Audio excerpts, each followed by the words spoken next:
Assalamualaikum warahmatullahi wabarakatuh. Nama saya Azari Arsyadullah, NPM itu 0010121724 dari Fakultas Syariah Universitas Islam Bandung, akan mempresentasikan hasil penelitian untuk spesial Unisba dengan judul analisis perbedaan pendapat terhadap pembajakan software perspektif fikih muamalah studi konten analisis. Kondisi idealnya seiring berkembangnya teknologi, masyarakat pada umumnya menggunakan laptop dan software tertentu untuk menunjang pekerjaan dan studinya.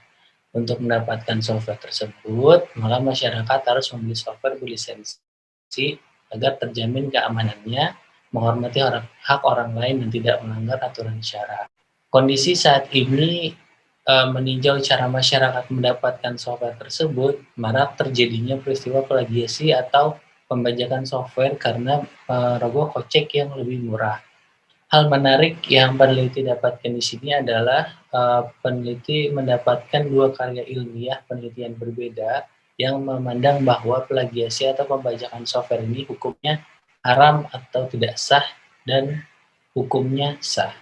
Kemudian rumusan masalah yang peneliti masukkan di sini adalah bagaimana landasan pemikiran dari masing-masing pihak yang menghasilkan pendapat berbeda tersebut mengenai pembajakan software dan bagaimana kesesuaian masing-masing pendapat berbeda tersebut penerapannya.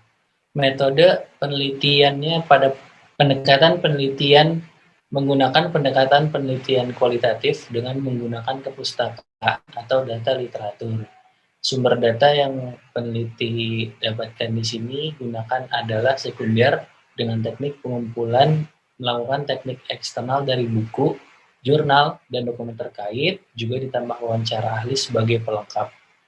Kemudian untuk analisis data, peneliti menggunakan basic content analysis untuk mengkaji dari dua hasil karya ilmiah berbeda tersebut, melakukan wawancara untuk menganalisis perbedaan, kemudian mengelola data yang didapat dengan pendekatan deskriptif untuk mengurai data dan penarikan kesimpulan menjadi informasi yang mudah dipahami. Hasil dan pembahasan pada penelitian ini yang pertama yaitu hasil analisis landasan dari masing-masing pemikiran yang menghasilkan perbedaan pendapat tersebut ialah dikarenakan dua karya ilmiah tersebut melihat praktik plagiasi atau pembajakan software dengan mengadopsi teori yang berbeda.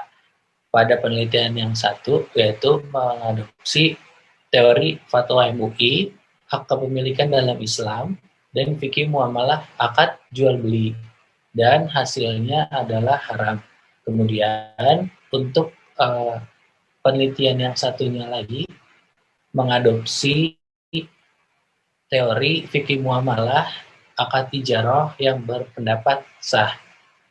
Kemudian pembahasan selanjutnya ialah pada analisis kesesuaiannya dari dua pendapat yang berbeda tersebut, peneliti menitik beratkan yang lebih sesuai untuk praktik plagiasi atau pembajakan software ini hukumnya adalah haram yang juga dikuatkan oleh kaidah fikih dan wawancara ahli fikih.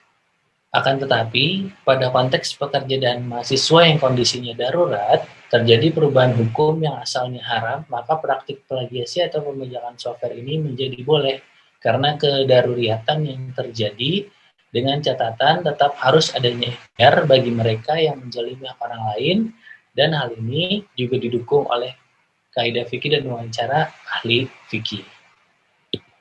Kesimpulan dari penelitian ini adalah adanya perbedaan teori yang melatar belakangi kedua perbedaan pendapat tersebut yang dituangkan pada ilmiahnya masing-masing.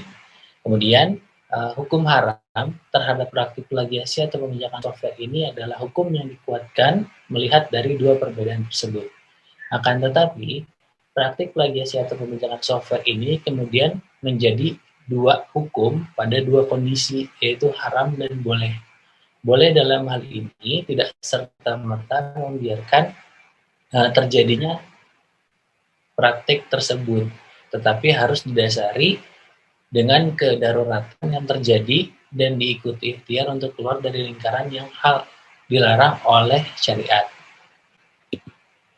Kemudian adapun saran dari peneliti bagi pelaku praktik plagiasi atau pembajakan software ini, baik penjual maupun pembeli, serta penyedia dan pengguna jasa install software bajakan, sebaiknya meningkatkan kesadaran bahwa apa yang telah dilakukan telah melanggar hak kepemilikan orang lain dan juga menzalimi orang lain. Kemudian, bagi yang bercukupan dan tidak dalam kondisi darurat, hendaknya memilih membeli atau menggunakan software yang berlisensi. Terima kasih. Wassalamualaikum warahmatullahi wabarakatuh.